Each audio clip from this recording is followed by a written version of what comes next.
more about your journey as an entrepreneur and how you came to found your first business, Manning & Co, in 2008. Yeah, so I established Manning & Co 8 years ago, and that was after a fairly robust and exciting corporate career in marketing.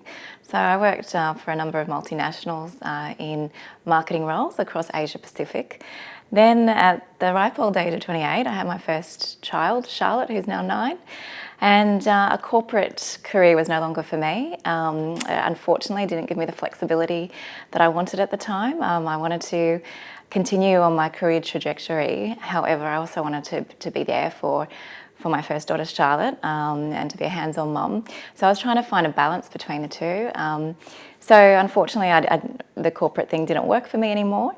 And so I was very fortunate to have a springboard client for Manning & Co, somebody from my network who was heading up was an MD of a telco company in Brisbane. So he approached me just to say, Gemma, will you come and consult to our organisation? That was my springboard client. So from there, Manning & Co has grown, and year on year we've experienced growth. So we're now a full-service strategic marketing consultancy. I have a growing team of people. We do digital, we do design, we do market research, we do thought leadership, we do brand positioning, media work. So we're full service in that respect. And Manning & Co has established a good reputation in B2B marketing, but also in other sectors. Technology and IT is one of the sectors that we work in within Manning & Co. So over the years, I had a number of tech and IT companies come to Manning & Co for our expertise. Overall, we've probably assisted more than 40 organisations since inception, and we continue to grow, which is very encouraging for a business like Manning & Co. And then how did that lead into the creation of your second business, Gemstar Technology? Well, so technology and IT is a sector that Manning & Co works in. So what I was experiencing is a lot of tech and IT companies coming to Manning & Co for our strategic marketing advice. But at the same time, these tech companies were not really being able to fund their marketing. They were coming to us with these problems of, we want to embrace we want to be able to fast track our technologies and be able to kind of have the right marketing strategies in place. But we don't have the funding to do so, and we don't even have the funding to properly commercialise. At the same time, Manning & Co was approached by a Chinese LED manufacturer to be their Australia and New Zealand representative office. So at the time, I was learning a little bit about the LED technology space. And as networking goes, we were then referred into a technology company in Brisbane, LED and technology, and a technology fund. So we kind of started to work with them, and this is as Gemstar was forming. Actually, the name of Gemstar, a lot of people ask me about it. And it's because this project that we were looking at, which was around this LED technology and how we could commercialise this technology, would the strategy be in Asia, what it would look like. We actually gave that project the Gemstar name. So somebody came up and said, let's call that project Gemstar. And Gemstar kind of stuck because the Chinese company was actually called Yesstar. So because that kind of kick-started things, Gemstar became this pet name for this project. And then it further developed. At the same time with Manning & Co, I was coming into Singapore a lot for one of our clients. We were launching them here. Wherever Manning & Co clients go, we go with them. So we have been into South Africa and done projects in South Africa to the UK. But Asia was one strategic market for one of our foundational clients. So we were spending a lot of time in Singapore, and I was fortunate enough to be here around the time, just before Smart Nation Vision was announced. I would never forget an address from the Australian High Commissioner, Philip Green, that was talking a lot about, the opportunities in Singapore and how untapped they are by Australian businesses. It was fascinating for me to hear the stats back then, and this is a couple of years ago, around, the fact that Singapore is becoming like Switzerland in the region. It's up to $23 trillion in markets. It's quite incredible that this is an investment hub, the opportunities here, and then the Smart Nation vision on top of all of that as the framework. I was kind of joining the dots together. So here I had a problem in Australia, these tech companies coming to us wanting our marketing advice, the right marketing strategies, wanting to commercialise, didn't have the funding. We were up here, we could see the opportunities. So Gemstar was officially born. Gemstar is the sister company to Manning & Co, and Gemstar can draw on that 8 years worth of an established business. We tap into the established networks our networks with various influencers in different sectors, our media relationships, all the good things that we've been building up for the last 8 years. So we do draw upon our infrastructure there. We'd be able to provide those strategic marketing services to our clients. But Gemstar's also expanded. So under Gemstar, we're end-to-end commercial advisory. So we do also look at the investment piece, we look at grants. So I've brought different skill sets into the Gemstar business to be able to provide those services to tech companies and innovators. Fantastic. And why is Southeast Asia such an important market for Australian technology startups to look into? I don't know where to start with why Southeast Asia is such an important market for Australian tech companies, because there are so many reasons. I'm going to talk a little bit maybe about Singapore in a minute, but I think if you're just looking at the broader region, the region is on our doorstep. And I think it's interesting that we talk a lot about it, but I think in reality, we haven't yet really capitalised on those opportunities. I personally think we've paid a little bit of lip service to the fact, yes, we're part of the Asian region. Yes, Australian businesses need to do more business and look towards the region. But in terms of a lot of businesses actually actioning that, I don't think that's kind of occurred in the past, especially in the tech sector.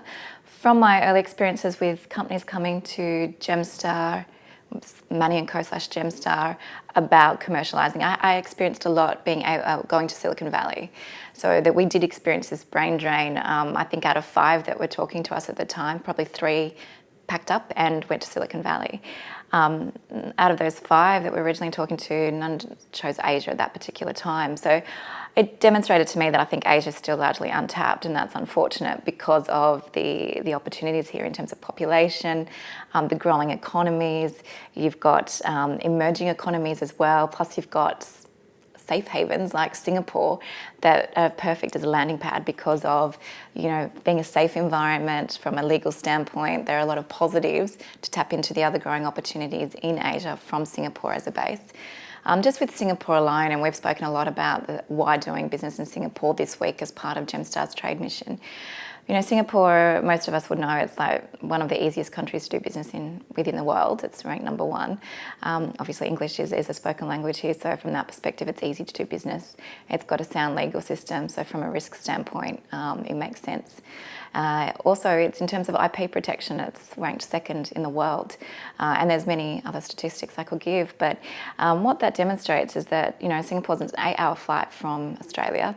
You can come here, you can speak the language that we use in business in Australia, you can speak English, we can be able to kind of navigate quite effectively around Singapore and then be able to really learn the other markets and grow into those markets. And that's kind of what we're trying to encourage the businesses that we're working with. We want them to experience Singapore, really immerse themselves in the ecosystem here with the viewpoint, if they've got the right technology, base themselves here and then really go out into the region. So we're here as part of Gemstar Technology's technology trade mission in Singapore. So tell us a little bit more about these technology trade missions. I know this is your 2nd one that you've put on. And how can Australian companies get involved with this kind of thing? Yeah, it's with our trade missions, it's interesting because probably 18 months ago, up until 18 months ago, Gemstar, we were doing our own foundational work here in the region, building the networks, the relationships, and that takes time to nurture and to harness. And for us, it was really important to establish that base first. And then we had and at the same time started building our brand here. So the Gemstar name was, getting known in the various circles here. And it was really interesting because we were delighted and honoured to be invited by Singapore's Prime Minister Office to represent Australian technologies at last year's Tech Venture conference, which was in September. So Tech Venture is one of the region's largest technology conferences. It's a little bit like the Diggers and Dealers, which is in the mining sector in Australia. It's a little bit of the tech version of that, where you get technology companies, you get the investors, the VCs, the corporates. It's the meeting at the mines. Everyone comes together with the view to do deals. In the 19 years history of that conference, Australia had never been represented as a nation. So for Gemstar to be invited to showcase Australia's tech talent was fantastic for us. So that's how these trade missions started. So we thought, great, we need to take on this opportunity. We invited 5 companies to come with us. We showcased them and we started our first trade mission. We're here for our second trade mission, where Gemstar's not about just the trade missions itself, but why we're doing it is because we hear the feedback. It's not until you come here, you really immerse yourself, you see it, you feel it. It's not until then that the tech companies that we're working with really start to appreciate and get a sense of the opportunities here, the potential and the magnitude that they could actually tap into for their own businesses. So for us, doing these trade missions is important because we're kind of educating, I feel, the tech sector and innovators and entrepreneurs in Australia really about Singapore. I feel like we're really kind of taking the lead at the moment to really kind of uncover and unearth these opportunities in Singapore, and part of that we really need to bring them with us. And I think once they're here, again, first day here this time around, it was our immersion day, so we really wanted to obviously immerse these companies. So we spoke a lot about the Singapore environment. We had our partners come in and present on the legal environment, risk, the outlook for the region, and then we went to the hub, the R&D hub, where there's A-Star and Fusionopolis and IDA. And we really gave a taste for what this ecosystem is like here. And I had some really all positive feedback saying, Gemma, we would never have understood what Smart Nation was all about from, just even the seminars that we might go to in Australia or the articles we might read. You've got to live it and breathe it for a little bit to truly understand it. I think Singapore's ecosystem is quite incredible. We talk about innovation in Australia. We've, on our own journey to become an innovation nation. I think when you come to a country like Singapore and you start to experience where they're at and what they've achieved, we realise that we're making right steps, taking right steps in the right direction in Australia, but we've still got a long way to go because it's very ecosystem broad here and deep. And again, that's very hard for us to explain to the technology companies we're working with until they're here. So that's why we're here in Singapore this week. I think we've kicked off to a really good start. We're in day 3 today. So day 1 being immersion, as I've just spoken about. Yesterday was our day of collaboration. So we started to introduce our companies, starting to showcase them, a number of events and some showcases with our partners. So we continue the journey this week as part of our approach to trade missions. In addition to the networking and the immersion, it's about a lot of one-on-one tailored introductions. So we take a lot of time to get to know the technology companies that we're working with, what their objectives are. If you look at our delegation for this trade mission, very diverse companies with different stages in the life cycle, concept to scale up. So we really need to work very closely and understand what their objectives are and then put together a mini plan for them, because each plan is going to be different. So we're focused on personalising this experience for each of those companies. It's not a tour, it's not a generic program, it's very tailored for each company that comes with us. We really want them to walk away with opportunities that are transformational and to experience or to be transformed in the process. We've had feedback from the first mission that we did that it was transformational for many of those companies that participated with us, professionally, personally, as well as from a business standpoint. And 3 of those businesses are back with us one's actually already incorporated and signing deals currently. The other one is in a discussion with a distribution kind of partner network, which will kickstart their operations here. And the third one's looking at joint ventures and other kind of arrangements and opportunities on the table. And that's within a matter of 6 months. So they're really exciting opportunities, and it shows that what we're talking about it's not just talk, it's actually real. Excellent. And what makes Gemstar different and unique from other companies? Gemstar's unique from other companies in this space because I think of our personalised approach. It's interesting because before our last trade mission in September, we did some media interviews back in Australia. And I think the media and various ones were trying to put a label on Gemstar. What is Gemstar? Are you an incubator? Are you an accelerator? And I don't think we can be labelled, to be honest. I think we're quite different in this space. We're tapping into a very personalised service. So we're not your professional service organisation as like a PwC, but we're not your traditional accelerator or incubator as well because of our personalised approach. So I think we want to work with a few organisations, really hold their hand, be that trusted advisor, bring them here. So we know the Australian market, we've got our networks here on the ground, we've got a presence here on the ground. So because of the dual country approach and presence, we can really develop that rapport and relationship and trust, which I think is very important in this space. I think there are a lot of sharks out there, to be honest, or a lot of people in this space that want to play in this space and are here to make money. We're very relationship focused and we really care about the companies that we're working with and want the right outcomes for them.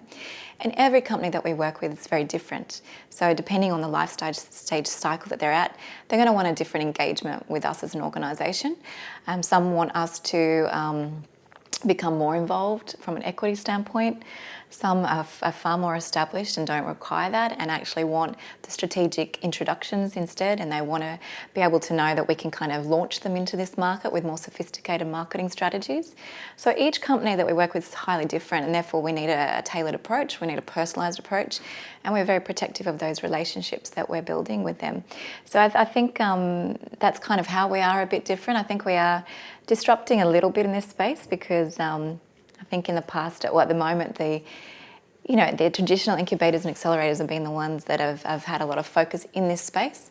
And I know even from in the Singapore market, it's become a little bit saturated with accelerators and incubators. And whilst there's funding to set up, they're really the criteria now is quite strict, because I think a lot of people are wanting to put that label on themselves and be in this sector.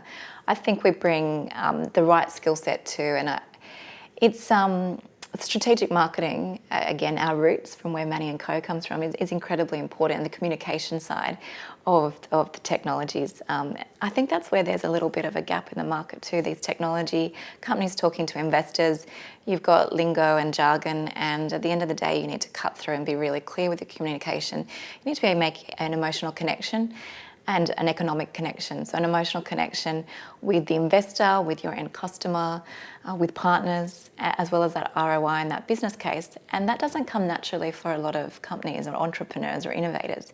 So we do a lot of coaching in that area, and I think our focus on the strategic marketing and the importance of communication, pitching right, is a key part of why we're different. And then you combine that with the commercial aspects, I think it puts us in a good position to keep leading the market. What lies ahead for the next perhaps 12 months, the short-term future? We're going to continue our presence, growing our own presence here in Singapore.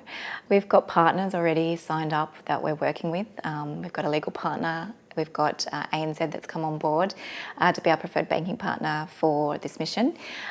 So what we're trying to achieve is aligning ourselves with some really fantastic respected, trusted brands to deliver on our mission, which is to really unearth Australian technologies and innovations into the region in a trusted fashion. So by us having the right partners on board, we can be that one-stop shop in a way, where you come with Gemstar and you know that up here you've got immediately at your fingertips the access. When you come on your own to Singapore, it takes longer. You need to go out. Yes, you might have referrals that go and speak to this one and this one and this one, but then you need to kind of cut through and navigate yourself, and it takes time. So it's taken myself 3 years to be at this point, and we want to make it a lot more straightforward for Australian technology companies. We don't have the time to take that time in a way.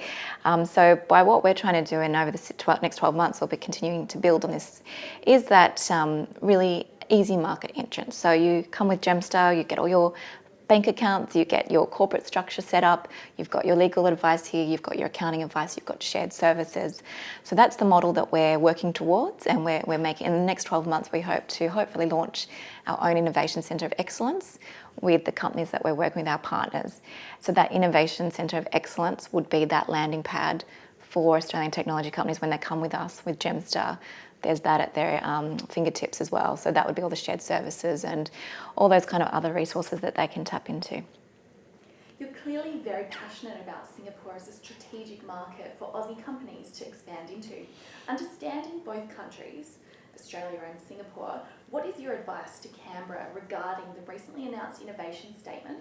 And what should we be doing to better harness an entrepreneurial culture and spirit in Australia? It's interesting because I sit in this spot where I do understand both markets quite intimately, Australia and Singapore, and looking at both ecosystems and both countries striving towards being an innovation nation. I do see some differences, and I do think that in Australia there's a lot of learning that we can do from a country like Singapore. I think when I'm looking at an ecosystem in Singapore, as I mentioned earlier, and you kind of need to be here to actually understand it, and I probably won't do justice in this short time, but it comes from the top, it's top down, it's bottom up. So you have this movement on the ground, you've got this web of, entrepreneurs, corporates, innovators, the incubators, the accelerators, the startups, the SMEs. So you've got this kind of network happening, but then at the very, very top, you've got a strong framework. You've got great investment, public spending in R&D. So recently, Singapore announced $18 to $19 billion over the next 5 years in research and development and as part of innovation. So it's great that in Australia we're taking really good steps towards becoming an innovation nation, and we had to start somewhere. I really think we need to build a deeper ecosystem in Australia. We're not there yet because innovation is new to us, and we've just launched the statement. So I understand it's very new and it's going to take time. But I think we can fast track that by looking at countries like Singapore and really exploring how have they made such progress in such a short space of time. What does it feel like? Again, it's coming here and experiencing this ecosystem. I think the attitude towards being an entrepreneur in Australia is something also that we need to look at and to understand and to encourage.